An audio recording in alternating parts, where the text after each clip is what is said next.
gente vai fundo em um dos maiores escândalos financeiros que o Brasil já viu. É uma história que mistura ambição, tecnologia e como as regras do jogo podem ser totalmente ignoradas justamente por quem deveria ser o guardião delas. Essa é a história do caso Banco Master. Mas antes de mais nada, um aviso importante. O que a gente vai conversar aqui tem um propósito informativo, tá? É tudo baseado no que é público. Decisões da Justiça, atos do Banco Central, reportagens. A investigação ainda não acabou, então os fatos não têm um ponto final. E, fundamental, a defesa de Daniel Vorcaro nega todas as acusações. Isso precisa ficar bem claro. Então, vamos lá. A pergunta que norteia tudo isso é fascinante e, ao mesmo tempo, assustadora. Pensa só, um esquema bilionário que impactou a vida de mais de 1,5 milhão de pessoas e que teria sido todo orquestrado pela mesma ferramenta que a gente usa para mandar mensagem para a família. Isso aqui não é roteiro de filme, é o coração da investigação sobre o Banco Master. Para a gente entender o tamanho do problema, a primeira coisa é entender o nome que a Polícia Federal deu para a operação, porque ele basicamente já explica tudo. Compliance Zero. O que isso quer dizer? Bom, compliance, de forma simples, são as regras internas de uma empresa para garantir que ela ande na linha que siga a lei. Quando a polícia batiza uma operação de compliance zero, o recado é direto. A suspeita não é de uma falha no sistema, e sim de um sistema que teria sido desenhado para falhar, onde a própria cúpula, o comando, estaria no centro de tudo.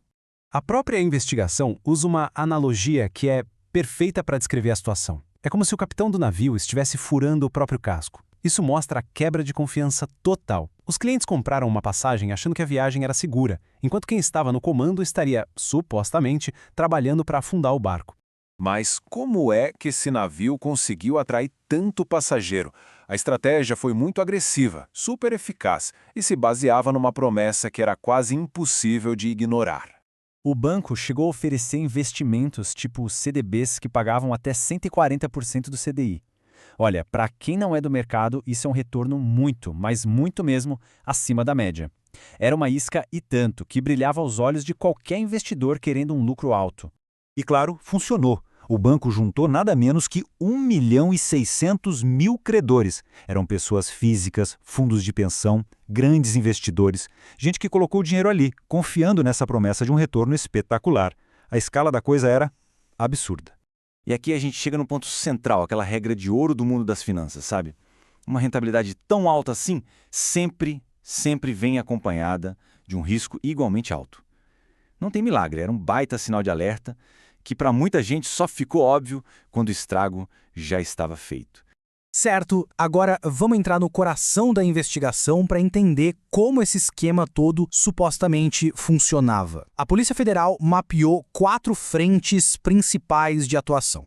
Era uma operação com várias frentes, bem complexa. Primeiro, a fraude financeira. Basicamente, empacotar empréstimos podres e vender como se fossem investimentos top de linha. Segundo, corrupção de servidores para vazar informações e escapar de fiscalizações. Terceiro, a lavagem de todo o dinheiro ilegal. E, por fim, um braço de intimidação, uma tal de A Turma, para calar a boca de qualquer um que representasse uma ameaça. Tudo isso, segundo a polícia, funcionando de forma integrada. Um esquema desse tamanho, claro, não ia durar para sempre. E a queda, nossa, a queda foi barulhenta, com um impacto financeiro bilionário. A subida foi meteórica, mas a queda foi um tombo feio. Em 2018, o Vorcaro assumiu o banco. 7 anos depois, em novembro de 2025, o castelo de cartas desmorona. O Banco Central decreta a liquidação. E aí, em março de 2026, a Justiça age e vem a ordem de prisão do controlador. Agora, vamos para os números, que são de assustar. O rombo deixado no Fundo Garantidor de Créditos, o FGC, foi de quase 52 bilhões de reais. Para cobrir esse buraco, o sistema financeiro inteiro, todos os outros bancos, tiveram que injetar 32,5 bilhões de reais. Ou seja, na prática, o prejuízo de um foi socializado entre todos os outros. E por que isso é tão relevante? O FGC é aquele fundo que protege o dinheiro das pessoas até R$250 mil. Ele agiu e cobriu o prejuízo dos pequenos investidores. Mas e quem tinha mais que isso? Bom, aí o cenário é bem mais complicado. Essa galera entra numa fila gigantesca para quem sabe um dia reaver o dinheiro perdido. Só que o impacto do caso Master vai muito além dos bilhões.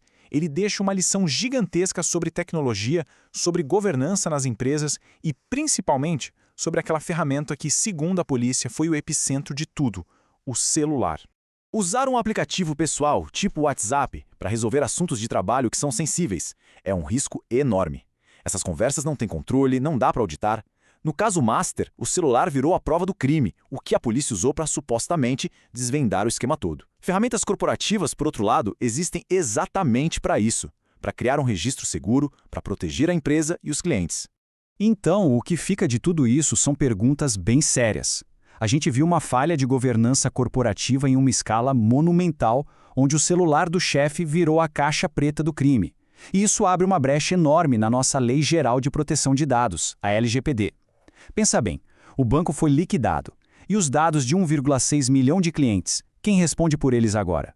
A lei, do jeito que está hoje, deixa essa pergunta perigosamente sem resposta. O caso do Banco Master deixa, sem dúvida, uma cicatriz no sistema financeiro.